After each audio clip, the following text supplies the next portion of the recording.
Hey guys, welcome back. April 23rd, 2024. Spring Chinook season's in full force. Things are happening. Been putting lots and lots of fish in the freezer. Been really enjoying this year's season. It's been very successful for the Ultimate Shrimp Cure and Ultimate Egg Cure.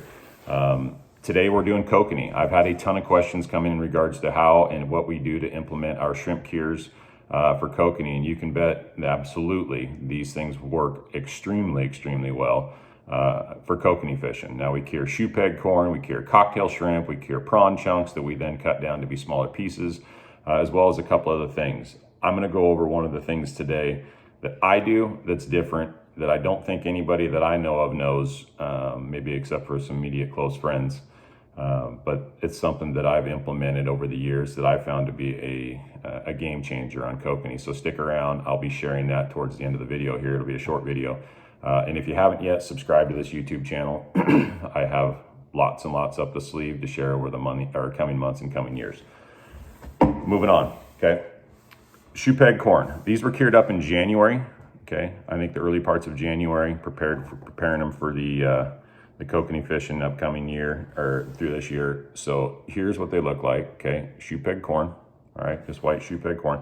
And those are done up in the Ultimate Shrimp Cure High Octane.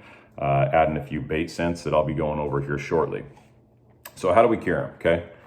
Shoepeg corn, all right, out of the can, common bait for Kokanee, nothing new there, okay? Toss them into a jar, all right? Put in however much you're gonna use, and again, this stuff will cure up and it'll preserve well, all right? As long as you put the proper amounts of cure in. And how much cure is that? So if I was to do a quarter pint like this, I would go with, I'll just do the regular shrimp cure today. But I would go with somewhere around a teaspoon, okay, of cure. Now again, this stuff is extremely potent. Don't be doing this stuff inside your house. I'm doing it real quickly as I'm being very careful. But you get this stuff over on countertops or tables or on your floor, carpets, whatever it may be, things aren't going to be good. It doesn't come out. It's extremely potent dye, okay? So again, I'll share with you as I'm filling this up here. I'm doing about a teaspoon, right about there, okay? Very carefully replace this lid, not to get it everywhere. Lid goes back on. Give her a quick shake real quick. Disperse the chemicals through the corn and the dye through the corn. Now we're going to add in excuse me, our favorite bait scents. What's my favorite bait scents for Kokanee? Pro-Cure Squid. Still think it's one of the most well-rounded bait scents that there is, period, across the spectrum. I'll do about a quarter teaspoon. Okay, and then I've got Pro-Cure Shrimp Prawn. I think this is the second best, personally, on the spectrum of salmon steelhead Kokanee, about a quarter teaspoon, okay? And then third, if you want to add it, Smelly Jelly Kokanee Feast. This stuff is absolutely a great cure or a scent as well. So I throw about a quarter of a teaspoon in as well. Now, here's the game changer, guys. Okay, a lot of you have used tuna in the can. A lot of you use that sort of thing, tuna and oil from the can. It works, don't get me wrong. I think that's a great thing to use, but nothing's fresher than a fresh fillet. Okay, whether it's a herring fillet, a sardine fillet, and I've filleted these before the video started. But what we're gonna do is we're gonna cut these up in small little chunks, okay? And when I say small little chunks, you're gonna divide them, all right, these little teeny pieces, trying to get to where you can see. That's 2 pieces there, all right? Little teeny pieces, and toss those in your shrimp, or in your corn as well, okay? So I'd cut up, I don't know, half a sardine, just a fillet, if I'm doing a quarter pint here. And then I just chunk those up small, and I'm doing that off the side here. And all these little chunks, I'm just gonna toss them in, okay? Like so. And then you've got them sitting in there. And, oops, screw that lid on nice and tight. Give them a good shake. Now this stuff takes about, I don't know, 24, 48 hours and it's cured up, all right?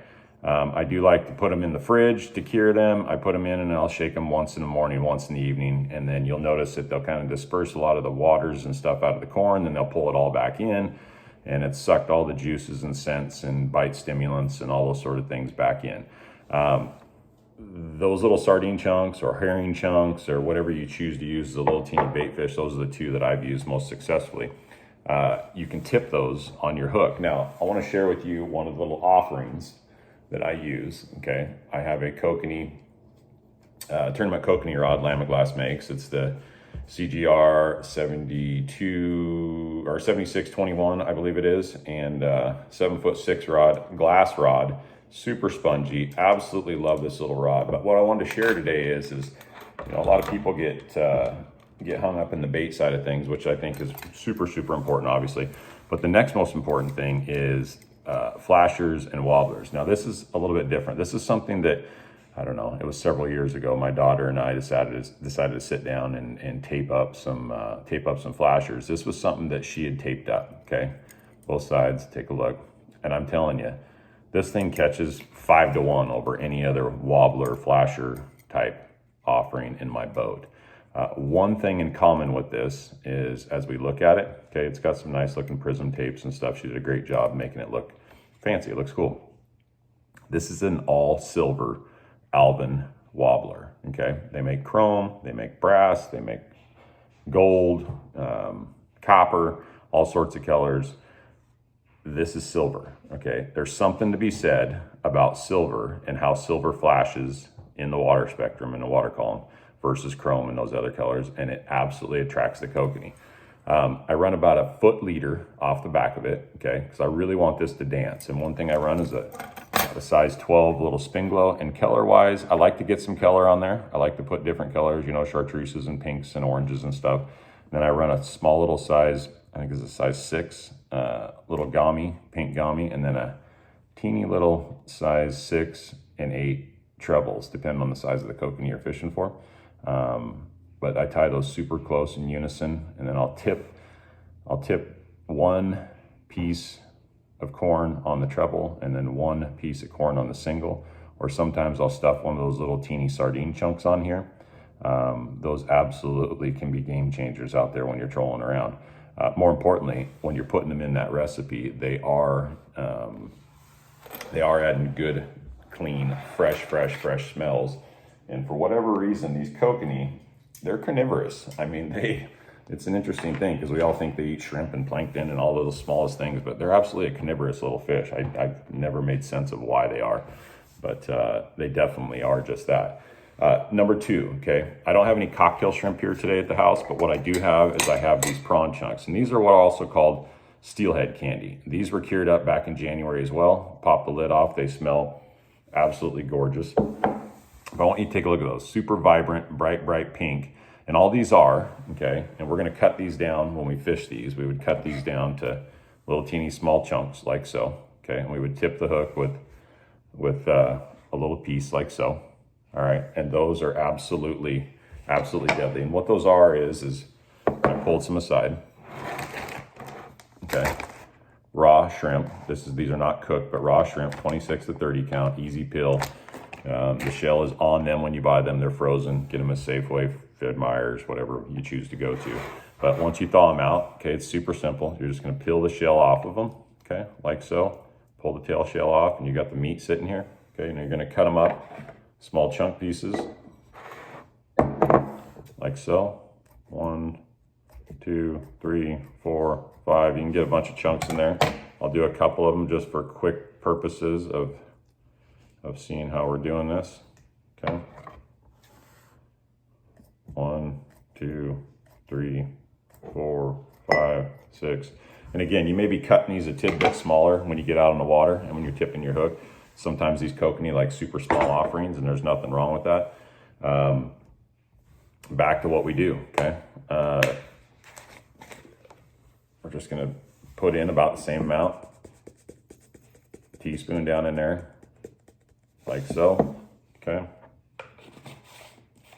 Be very careful not to get that stuff anywhere. Lid on. Give them a little shake. Beginning, that's what they look like, okay? Before they disperse suck all the water content out and pull everything back in. But again, I'll add those same scents in the same amounts, 1/4 teaspoon roughly of each. And those are good to fish within 24 to 48 hours as well, okay? I don't usually put the sardine chunks in with these. I never have. I've always just done that with the shoepeg corn. And to be honest, I've caught significantly more fish with the shoepeg corn, as that's often what I fish more. Kokanee aren't the hardest fish trick, but they can get a little finicky out there on the water. I've definitely noticed that. And last thing, from time to time, I will add the sardine in the water, salt, sea salt from Wild Planet. I'll add chunks of that into my corn as well as my prawn chunks, and I have noticed that to make a big difference. But if I push come to shove, I will absolutely use fresh sardine fillets, right? Thaw them, fillet them, chunk them, put them in. Now remember, when you're using the sardines, that stuff's gonna last, a week, that sort of thing. But if you don't have that in there, again, this corn, that's 3.5, 4 months old, and it smells just as fresh as when I did it. If you guys have any questions at all, you can go to bestcoonshrimpcure.com, www.bestcoonshrimpcure.com. That's where you'll find Ultimate Shrimp Cure and Ultimate Shrimp Cure High Octane. We do have a Facebook page. Come follow us. Instagram page, come follow us. TikTok page, that sort of thing. And yeah, share your success stories, share your pictures. I love seeing it. Love seeing the successes. It's been a fun season so far. Quite the following. Unbelievable how much this stuff's selling. So appreciate you all out there. Thank you guys very much. And yeah, talk soon.